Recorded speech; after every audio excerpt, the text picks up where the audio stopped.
Aw bisimila donfini ɲuman sagura kɛnɛ kan In Fashion Fille. Aw minnu be yen nɔ ko diɲɛ taabolo finikuraw modèliw ka d'aw ye, ayiwa aw sera aw seyɔrɔ la Ismaël Ɲare fe yen nɔ In Fashion Couture. N'aw mago be tissu kalalenw na walima n'a bɛ fɛ ka kɔ tissuw kala, a ye boli ka se joona joona Ismaël Ɲare fe yen nɔ. Ismaël Ɲare nɔlen no ni diɲɛ laban kalali kɛ machine kuraw de ye. A n'a ka personnel de qualité minnu be yen nɔ n'olu be nin baara in kɛ ka ɲɛ. An sigilen no ACE 2000 kɔnɔna la Place de la Canne kɔfɛ station Shell mun be yen nɔ n'o ɲɛsilen no Almutada ma. Nɛgɛjuru sira o ye 63 ye 02 99 ani 99. E t'o ɲɛ In Fashion ni aw mago be qualité la. In Fashion ko k'aw bisimila kunnafoni gafew kɛnɛ kan.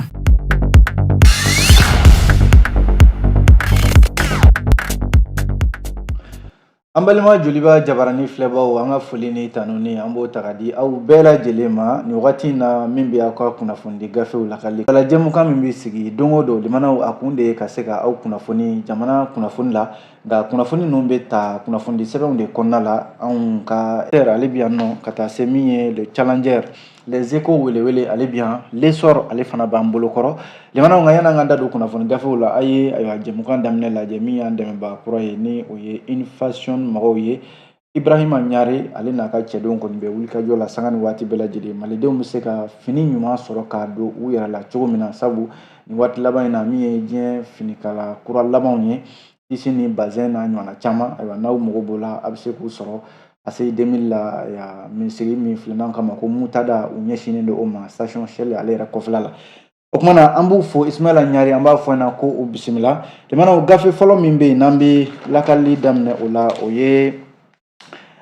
min ye info matin limanaw info matin kumana a y'a yira k'a fɔ ko kun min bɛ bi bi na Tombouctou mara yɔrɔ a jarala k'a fɔ bamanciw de kɛlen bɛ ka Tombouctou mara limanaw k'a datugu ayiwa min ye dugudenw ye ka gɛlɛya sugu bɛɛ lajɛlen gɛrɛntɛ da u kan Tombouctoukaw de y'a yira k'a fɔ nin tɛ se ka to sen na ayiwa Tombouctoukaw de ye minnu sigilen bɛ Bamako yan u ye ɲɔgɔn ye boloda o kɛra tarata tɛmɛnen septembre kalo in tile 5 pyramide de souvenir la limanaw ka u fɛla fɔ fɛla ye mun ye ka jamana ɲɛmɔgɔw lasɔmi joona joona u k'a lajɛ Tombouctou n'a lamunu na ni bamancɛ wale kɛlen bɛ ka a bɛ ɲini kana sigi negebɔ maaw la Tombouctou mara kɔnɔna la u ka fɔ la min ye u ka marabolo ye n'o ye Tombouctou ye sigidalamaw tɔɔrɔlen bɛ bi kosɛbɛ bamancɛ wale ale wale laban minnu bɛ sen na walasa n'i y'a lajɛ limanaw min bɛ tali kɛ premier ministre yɔrɔ ale kun ye Tombouctoukaw yɛrɛ bisimila o kɛra septembre kalo tile 4 o de tɛmɛnen kɔ Tombouctoukaw minnu sigilen bɛ Bamako yan olu ye ɲɔgɔn ye boloda tarata tɛmɛnen walasa u hami ye min ye u ka dugu n'o ye Tombouctou ye waliju 333 dagayɔrɔ limanaw ka se ka ɲɛfɔli kɛ gɛlɛya min b'u kan n'i y'a lajɛ sigikafɔ in kunba limanaw ni kun b'a la o de ye k'a fɔ sigikafɔ o ye damu ye fɛɛrɛ ka se ka sɔrɔ min ye Tombouctou bamanciw kɛlen bɛ ka daga min da u da la bi premier ministre kɔrɔ ni o ye Ahmed Mohamed Aga Amani ale yɛrɛ ye kuma ta ka ɲɛfɔli kɛ maaw ye baara daminɛw la o kɔfɛ Tombouctou député kɔrɔ min bɛ yen ni o ye Elhaji Baba Haidara n'u k'a ma ko Sandi limanaw Elhaji Baba Haidara Sandi ale kɔni y'a yira k'a fɔ min ye bamancɛ wale ka gɛrɛntɛ bila Tombouctou mara lamunu bɛɛ lajɛlen kan limanaw a kɔlɔlɔ halisa a bɛ ka ye dɛ a kɔlɔlɔ bɛ ka ye sabu ko in yɛrɛ bɛɛ lajɛlen sababu bɔra min na o ye Mali armée ye Ber camp min minɛ kɔsa in na ni MINUSMA ye camp in to yen nɔ Mali armée taara i cogo camp in kɔnɔ ka camp in ko in yɛrɛ gɛlɛya bɛɛ lajɛlen a bɔra yen nɔ de kabi o kɔni kɛra limanaw bamanci jɛkulu min bɛ yen ni o ye JENIM ani SEMA maaw ye olu kɔni bɛ farati kow la sanga ni waati bɛɛ lajɛlen u kɛlen bɛ ka Tombouctou kɛ u ka yɛrɛsagokɛyɔrɔ ye min ye Tombouctou donda n'a bɔdaw ye maa tɛ don maa tɛ bɔ limanaw ka dugu yɛrɛ sigi gɛlɛya Tombouctoukaw bilama limanaw a jala k'a fɔ a bɛ tile 15 bɔ bi maa tɛ bɔ ka taa sira min bɛ taa Algérie sira min bɛ taa Mauritanie ni Tombouctoukaw ka fɛn caman bɛ bɔ o sira ninnu fɛ ka na Tombouctou dugu kɔnɔna la a bɛ tile 15 bɔ bi o bɛ sen na a dun jarala k'a fɔ don o Algérie ka bɔ Mauritanie ka na Tombouctou dugu kɔnɔna la ni a dun jarala k'a fɔ fana minnu bɛ yen ni olu bɛ balo feerew kɛ olu caman ka balo maralen bɛ u bolo bi limanaw sen tɛ ka balo ninnu bɔ o kɛmɛ ka dɔ fara balo yɛrɛ gɛlɛya kan min ye sandi ye Alhaji Baba Haidara a ka kumaw la a y'a yira k'a fɔ ko dɔ farala limanaw hali makɔrɔni min ni u tun b'o sa dɔrɔmɛ 900 bi o yɛrɛ a bɛna fɔ o ɲɔgɔnna wɛrɛ de farala ka sabu k'a bɛ 1500 de la bi o bana bɔ yen dɔwɛrɛ farala fɛn wɛrɛ sɔngɔ kan limanaw o ye taji essence litre 1 bi Tɔnbukutu mara kɔnɔ dɔrɔmɛ 400 ko nin bɛɛ lajɛlen ye gɛrɛntɛw ye bamanciw ka gɛrɛntɛ limanaw a jarala k'a fɔ sira si tɛ bi ko i bɛ se ka da i yɛrɛ la k'a fɔ i bɛ nin sira ninnu ta ni bamanciw ma ko latɔn i la min ye Haidara ye a ka kuma la a ko bɛ nin cogoya de la bi wa hali sɛnɛkɛlaw minnu bɛ Tɔnbukutu mara kɔnɔna la bi u caman bɛ yen sira bɛ sira la sɛnɛkɛla tɛ se ka bɔ a fɛ k'a fɔ k'i bɛ taa i ka foro kɔnɔna la bagabagatɔw maaw ka bɔ u sigiyɔrɔw la ka yɔrɔ wɛrɛw magɛn limanaw sira y'a sababu ye sira kelen min fana bɛ yen yɔrɔ duguma sira kɔni tɛ sanfɛ sira kelen min bɛ yen nɔ n'o ye Tɔnbukutu pankurujigi kɛnɛ ye kɔsa in na o bamanci kelenw ye mugu belebeleba min bɛ yen n'u k'a ma ko OBI u y'o fili Tɔnbukutu ale pankurujigi kɛnɛ in na ye aéroport de Tɔnbukutu limanaw ka yɔrɔ caman tiɲɛ yɔrɔ avion yɛrɛ tɛ se yen nɔ bilen min ye Baba Haidara ye a ko nin bɛɛ lajɛlen ye gɛrɛntɛw ye minnu bɛ ka ɲɛsin Tɔnbukutu mara ma limanaw Tɔnbukutukaw ko nin ko in tɛ se ka to sen na kabi san 2012 gɛlɛya min ye Mali sɔrɔ n'a fanba yɛrɛ kɛra Tɔnbukutu kan waliju 333 dayɔrɔ in limanaw u ka misiriw tiɲɛ ka dugu yɛrɛ yɔrɔ sahalen caman tiɲɛ o tɔgɔ bɛ Tɔnbukutu nɔfɛ bi n'a fɔra k'a fɔ bi tuguni dugu in koli k'a kɛ yɛrɛ maa tɛ don maa tɛ bɔ limanaw ka kɔngɔ bila jamanadenw na maaw ka fɛn caman gɛlɛya maaw bolo min ye Tɔnbukutukaw minnu sigilen bɛ Bamako yan u y'a yira k'a fɔ ko a ka kan fɔ maaw ka ɲɔgɔn faamuya u ye wele bila jamana faamaw fana ma limanaw u k'a lajɛ halisa fɛɛrɛ kuraw u k'a falen o kɔni k'u bɛ foli di min ye Mali finitigiw ma sabu olu kɔni b'u seko n'a damajira bɛɛ lajɛlen la bi walasa lakanabaliya in caman bɛ se ka bɔ a la cogo min na limanaw ka fara o fana kan yɔrɔ minnu bɛ yen dugu minnu bɛ yen i n'a fɔ Gundamu olu bɛɛ lajɛlen bɛ Tɔnbukutu mara la Gurumara Wurus limanaw ko yen fana maaw yɛrɛ kɔni bɛ ka siran de ka dugu bila ka sababu kɛ bamanciw ka kɛwale jugu ninnu ye ko ka da girin maa tɛ don maa tɛ bɔ e ko nin t'a kun jɔnjɔnw ye limanaw an y'a ni kunnafoni in bɔ fasidi sɛbɛn info matin de kɔnɔ bi aw bonya b'a la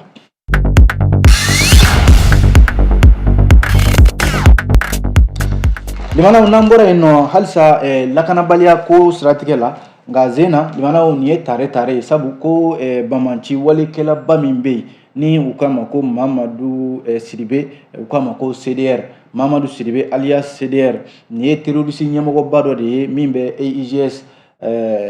tɛ dɔwɛrɛ ye Yadi Agali ka jɛkuluba in État islamique au Grand Sahara a b'o de kɔnɔna la ko dankari ma kɛ ale ni na fiyewu jarala k'a fɔ ko nin ye mɔgɔ fagalaba dɔ de ye limanaw ni bamanci wale kɛbaa don ale ka baara bɛnnen bɛ min ma o de ye ka maaw kura fɛn fɛn bɛ yen ko bɛ fɛ ka bamanci wale daminɛ limanaw u wele ka na k'u kana fara AIGS kan u ka tiɲɛni boloda min ye fasiri ye Soir de Bamako a y'a yira k'a fɔ ko nin terroriste in a bɛ n'a fɔ a bɔnɛna nin na a kɛra dɔgɔkun tɛmɛnen de kunnafoni limanaw a sɛbɛncɛ Mali kɛlɛcɛw ani Burkina kɛlɛcɛw olu de fɛ a jarala k'a fɔ min ye Mamadu Sidibe alias CDR n'ale ka baara kun bɛnnen bɛ AIGS kɔnɔna la ka maaw nɛgɛnɛgɛ ka na u don bamanci wale la ko siga yɛrɛ kun kelen b'a la k'a fɔ limanaw k'u kun bɛ motow de sanfɛ u kun bɛ fɛ ka na tiɲɛni boloda Mali kɔnɔna la Mali ni Burkina dancɛ ninnu na kunnafoni minnu n'o sɔrɔla o de ye k'a fɔ cɛ min filɛ nin ko a kun labɛnnen bɛ yɛrɛ limanaw a n'a ka jɛkulu in n'o ye groupe de n k'a fɔ AIGS État islamique au Grand Sahara k'u labɛn limanaw ka Sikaso mara in ale magɛn ka taa tiɲɛni boloda yen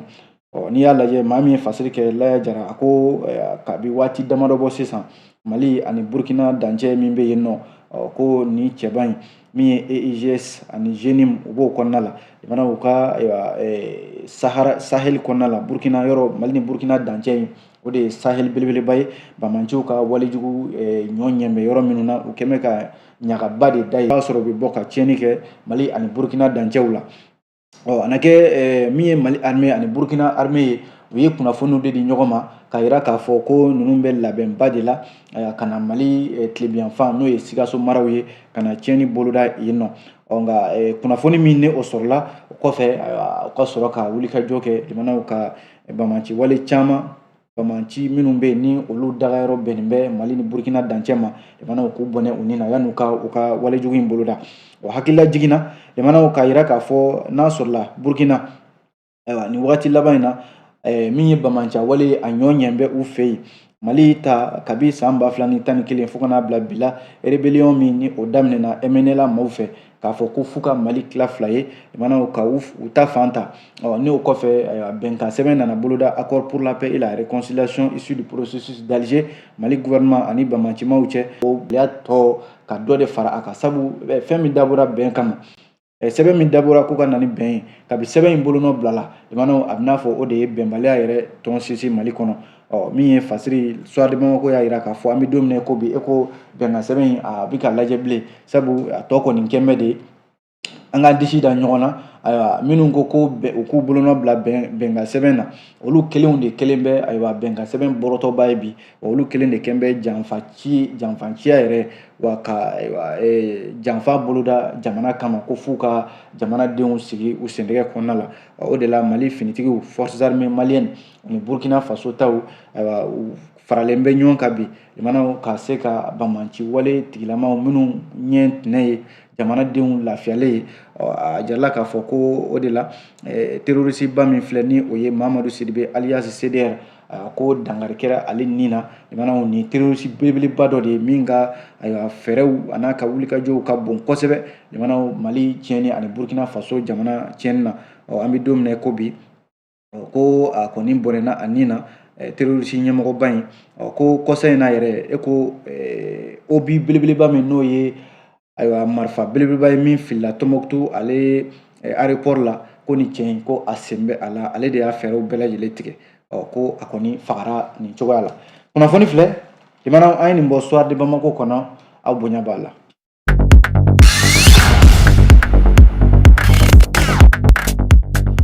Limanaw n'an bɔra yen nɔ fasiridi sɛbɛn min n'an k'a ma ko Nouvelle Horizon ale y'a yira k'a fɔ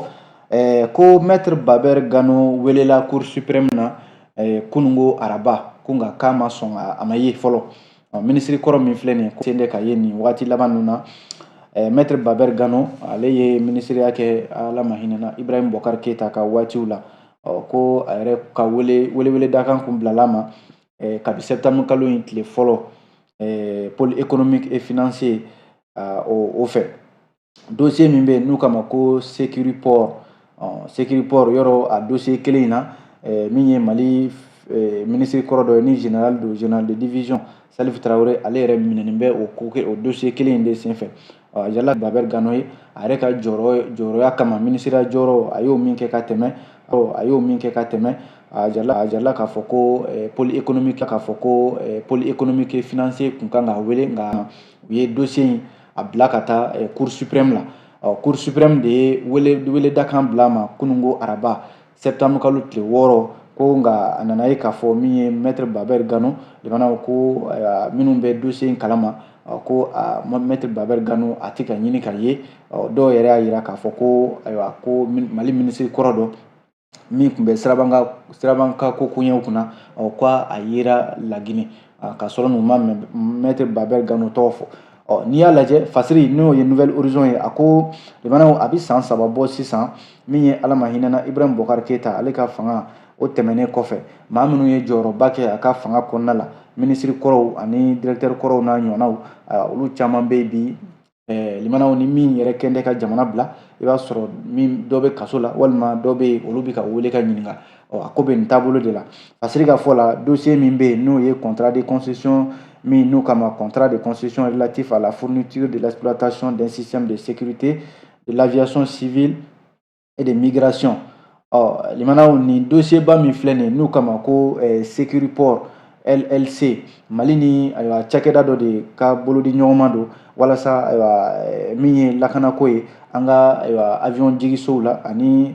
jamanaden minnu bɛ taa tunga la olu kɔlɔsili. Mali ni cakɛda dɔ kun kan k'u bolo di ɲɔgɔn ma n'o ye société Sécuriport ye a bɛ n'a fɔ nafolo fana de donna nin baara in na kosɛbɛ nka a na kɛ nafolo in a ma taa a taayɔrɔ la. Dossier in sariya tigilamaw wulila k'a ko yuguba min bɛ tali kɛ minisiri min n'ale tun bɛ lakana kunna waati général de division Salif Traoré waati na yɛrɛ dɔgɔkun tɛmɛnen na ale minɛna ale bɛ kaso la nin waati na a jala k'a fɔ ministre kɔrɔ min n'ale tun bɛ sirabanko ni taamako kunna maître Baber Gano ko wele kun kan ka bila a fana ma pôle économique et financier nka nana ye k'a fɔ a ka jɔyɔrɔ kama jamana pôle économique y'a ko to cour suprême bolo cour suprême de ye wele bila a ma kunungo ko nka maître Baber Gano ma se ka ye a ma taa wele in jaabi kunnafoni dɔw y'a yira k'a fɔ a na kɛ ko a bolilen don k'a taara Laginɛ nka limanaw kunnafoni dɔw fana y'a yira k'a fɔ ko maître Baber Gano ko a yera jɛrɛ dɔ kɛnɛ kan Tɔnbukutukaw minnu bɛ yen n'olu ye jɛrɛ kɛ k'a fɔ lakanabaliya b'u ka dugu kɔnɔna la ko a yera o jɛrɛ in kɛnɛ kan limanaw ko kɔni bɛ nin taabolo de la bi a mana kɛ cogo o cogo min ye maître Baber Gano ye ko nin affaire in kɔnɔna la a mana kɛ cogo o cogo ayiwa ko a tɔgɔ bɛ ko in na a fana na wele ka ɲininka nka ko ministre dɔw fana bɛ yen olu welela k'u ɲininka hali n'a sɔrɔla olu bilala ka taa so maître Baber Gano a fana welela o cogoya de la nka ale kɔni ma ye fɔlɔ Mamani Ture ka fasiri don limanaw an ye nin bɔ Nouvelle Horizon kɔnɔ aw bonya b'a la.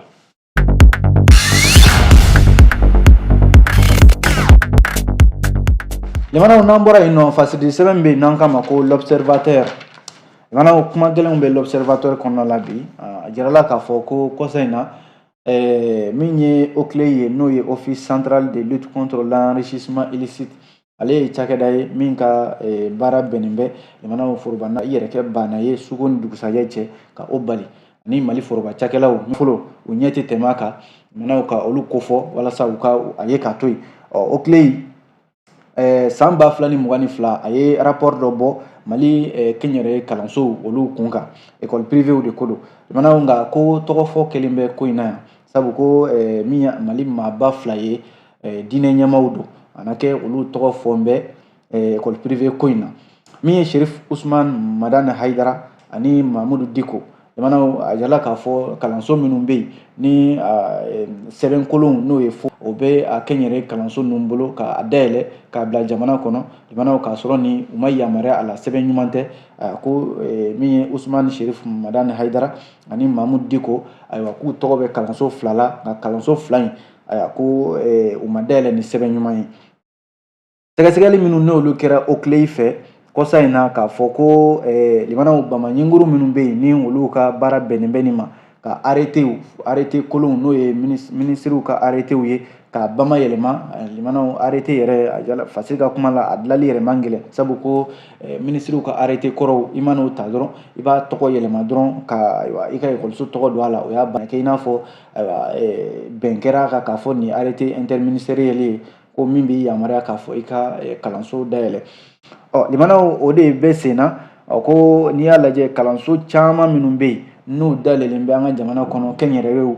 a caman de ye fonctionnaires taw don wa fana a dɔw yɛrɛ baara kɛ a dɔw kalansotigiw bɛ baara kɛ ministère de l'éducation na an ka jamana kɔnɔna la yan OCLEI ka sɛbɛnni kɔnɔna la limanaw ko min don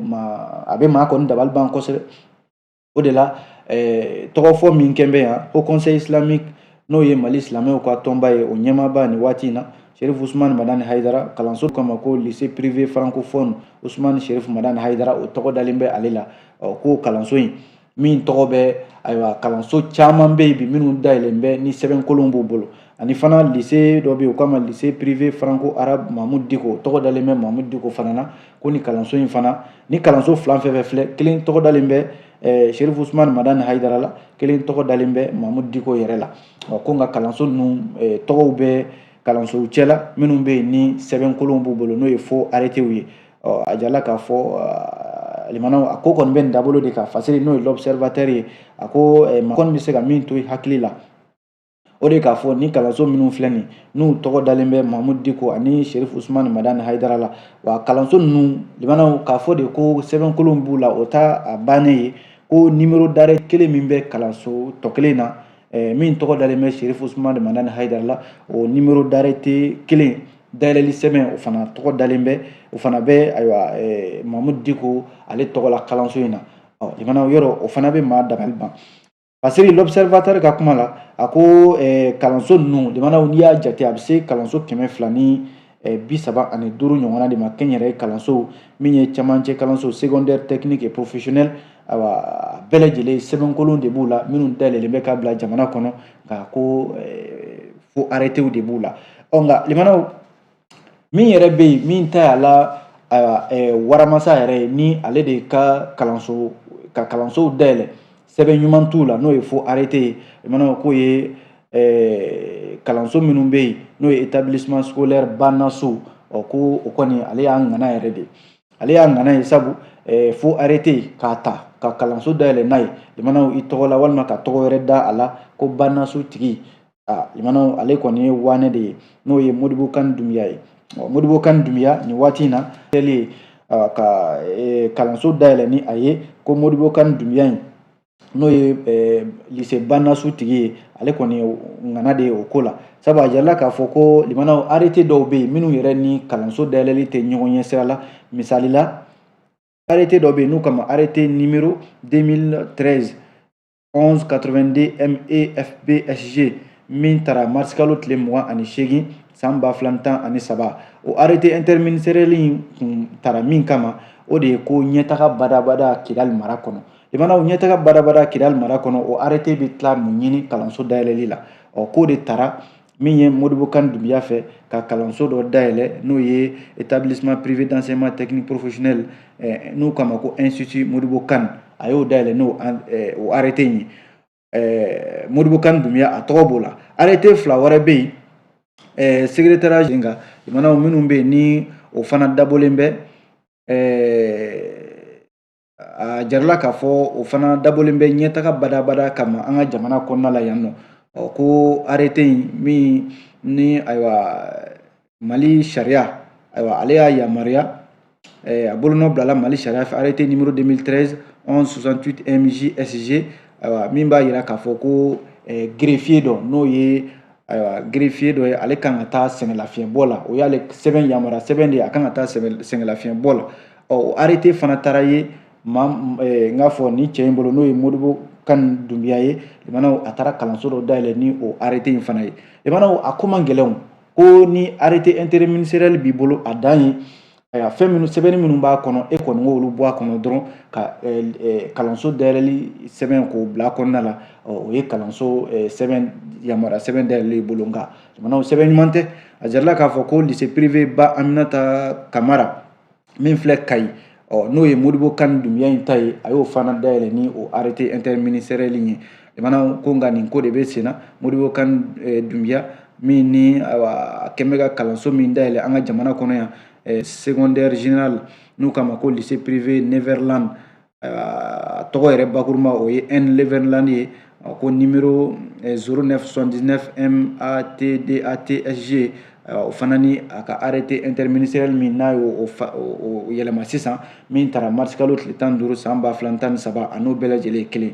limanaw kalanso min bɛ ni cɛ in bolo ni sɛbɛn ɲuman t'u la a ka ca ba n'a si ye nka limanaw ko nin waati de la OCLEI ka sɛgɛsɛgɛliw la bɔ de kɛra nin kalama kunnafoni filɛ limanaw an ye nin bɔ l'observateur kɔnɔ aw bonya b'a la.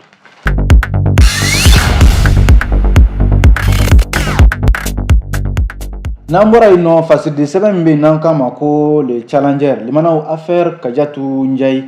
cour d'appel ɲɛma ko min bɛ tali kɛ cour d'appel ko ni ye jateminɛ kɛ u ye kiiri yɔrɔ u y'a bɔ a dɔgɔkɔrɔ a kun bolodala septembre kalo tile 4 tɛmɛnen nka ko cour d'appel a ka kiiritigɛso min bɛ yen n'o ye deuxième chambre correctionnelle a y'a bila ka taa octobre kalo natɔ in tile 2 la n'o ye kalo kura tile 2 ye n'i ye jateminɛ kɛ kiiri in bɔlen a dɔgɔkɔrɔ kun min b'a la o ye de k'a fɔ Njayi wele kiiri bɔgɔ jeninen kan ko Siyaka Berete ani Seku Jalo n'u bɛ baara kɛ sanubɔyɔrɔ société mine d'or de Lulu Somilo SA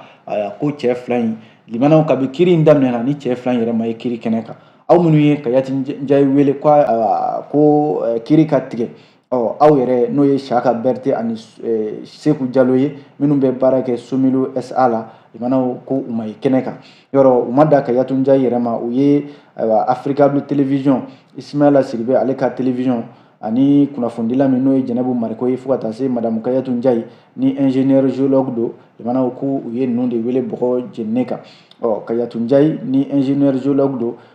kiiri in a na kɛ ko a bilala ka taa octogonal de la cour d'appel ale fɛ k'a sɔrɔ ni kiiri in kun kan ka tigɛ septembre kalo tile 4 tɛmɛnen de ko kiiri in bɔlen a dɔgɔkɔrɔ a kunba dɔ ye K'a Berté ani Sékou Diallo ko f'u fana ka ye kɛnɛ de kan u ka kuma ta ɲɔgɔn da la. Aw ko Kayatu Ndiaye ko a ye Taramakow ta ka ɲɛsin Alifa Abibu Kone. Ale kɔni ko nin ko in u bɛ ka kɛ i n'a fɔ u bɛ ka ko wɛrɛ de lama ko min bɛ yen n'a t'o kun bɔ, ko ka partie civile